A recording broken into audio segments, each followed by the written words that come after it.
Hello, my name is LoG and welcome to Quickies number 6, where I show you something that I think is cool in 5 minutes or less. Today we're going to talk about a very simple way to get into playing chord melodies using some really simple shapes and adding in some tiny little things along the way. So the first thing you want to do is be able to play every chord that exists in the key. And I actually think it's better to use voicings or chord shapes that are a lot more minimal or smaller than maybe like a full bar chord. So for the shapes that I'm going to use right here, they're just going to be 1, 3, and 5, and that's it. And the way I'm going to play this, I'm going to do this in the key of C, by the way, so that's going to be my starting point. I'm going to play just 1, 5, and 3. So that's the shape. Power chord on the bottom on the A string, D string, pinky over here on the B string. So if you're strumming this, you want to make sure you're playing these in a way where everything is muted, other than the 3 strings that you're playing. I think might be better personally to try to do this with pick and fingers or just fingers alone, so you can target those strings individually, which is what I'm doing.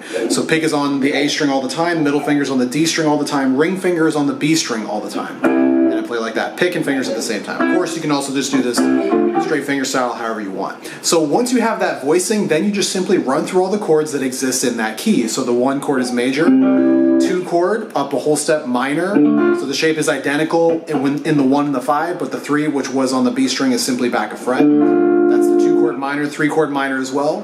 4 chord up 1 fret only, major, back to the original. 5 chord up 2 frets, major again. 6 chord minor, up 2 frets, back to the minor shape. And then the 7 chord, of course, is diminished, which has a 1 flat 5 and flat 3, which looks a little bit different than the others, but that's the shape. And then back to the 1. You can, of course, do all of this behind the root if you want. That's our 1. You can play the 7 behind. If you have enough room, you can play the 6 chord. In this case, it would be with an open A string. But that's all besides the point. Once you have all of those shapes down, take a look at the B string, okay? So just the B string of every shape that you're playing, and listen to what that string is doing as you're moving up and down. And look at that string for your melodies. So for example, if I play something like this, I hear this as my melody. So I'm actually going to always look at the B string for the melodic content and then just simply fill in the chords underneath.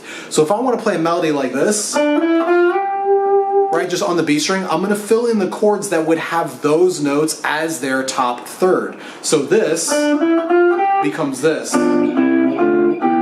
Right? So the melody's still there, you're still hearing that top note, but I'm filling out the underneath side of everything, filling in the rest of the notes of the chords, so you can hear like a little bit more color to it, because now you're playing chords and a melody at the same time. So let me try like a different melody. How about like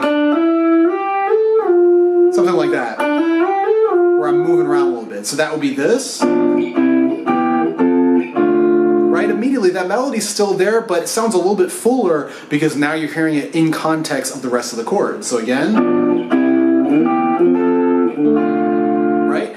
Okay, pretty cool. Now instead of just simply playing a chord per note, how about I play maybe a chord every other note? So instead of doing this for the first 2 notes of my little melody, instead of only playing the chord for each note, bam and then bam, I'm going to play 1 chord for both of those notes. So I'll play the 1 chord for both. Like that. Notice what I'm doing. I'm playing the melody on top, but simply putting that note into my 1 chord, the first chord, and then the rest. Same thing for the next. Instead of going like this, I'm going to use just this chord to play both notes, like that, and then move back. So now the original version was, and now by lessening the amount of chords but keeping the melody, sounds maybe a little bit more together now that there isn't so many chord shapes going on. Or you might like the chord shapes, and that's totally cool as well. What's another one I can do? How about like, same exact idea, just look at what those chords would be that line up with each of those B strings. So would become this. Again, you just have to know really well what chords you have available in the key and where those notes would line up. So I would honestly, once you're comfortable with this, start just straight up improvising with it. Just play a chord and hear a melody, maybe sing a melody out loud. So you have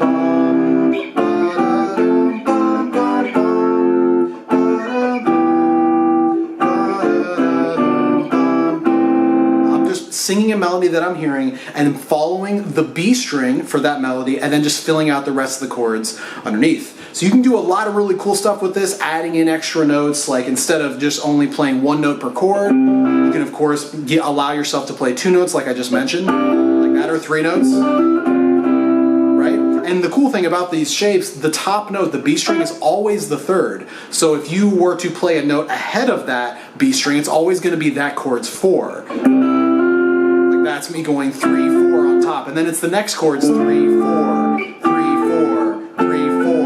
It's 4 chords, so it has a sharp 4, and then 5 chord, normal 4, so etc. You can start to add in little notes like that sound pretty cool.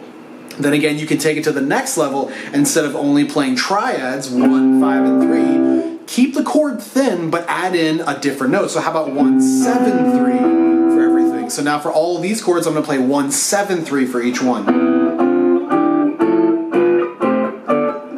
Right, and you just have to know the chord types. Major, minor, minor, major, dominant, minor, and then minor 7 flat 5, but there's no 5 in here, so it feels exactly the same as normal minor 7, and then back to 1. And you can do those same melodies. Remember my first melody? Again, I'm just going to line up the B string, take a look at what note the B string is on, and line up the chord that goes with it. So this one, I was earlier doing this, now with the added 7, it becomes this. Right? It's the same exact idea. So let's hear what that melody is here. Right?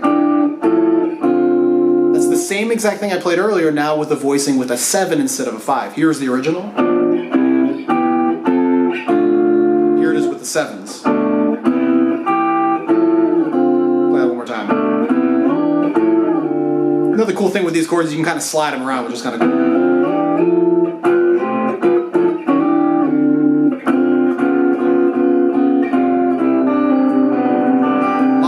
Stuff you can do with this. So it's a great way to just get very simply into playing chord melodies without having to think about a bunch of stuff. Just play something on the B string, whatever you're playing, line up that melody with whichever chord would be built on that melody with that top note, always being the 3rd of these simple little shapes. Hopefully this stuff makes sense. See you next time.